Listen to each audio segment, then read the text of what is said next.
දළදා වහන්සේයි මෙච්චර විශේෂ. හැම ධාතුන් වහන්සේ නමකටම වඩා වැඩිම 이르දි ප්‍රතිහාර ප්‍රමාණයක් පෑවේ අපේ දළදා මාලිගාවේ දළදා වහන්සේ.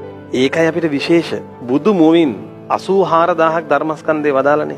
මේ 84000ම ධර්මස්කන්ධය අපේ දළදා වහන්සේ ස්පර්ශ කළා තියෙනවා. මම දැක්ක දළදා වහන්සේගේ එක විස්මිත ගුණයක්. දළදා වහන්සේට පුළුවන් එක රැයින් ලංකාවේ හතර දිග්මාගේ විසිරලා පැතිරලා ඉන්න බෞද්ධ අබෞද්ධ සියලු දෙනා නුවරට ගෙන්නන්න. පුදුමයි. දළදා වහන්සේ වන්දනා කරන්න පොලිමේ ඉන්න පිනක් තියෙන්න ඕන.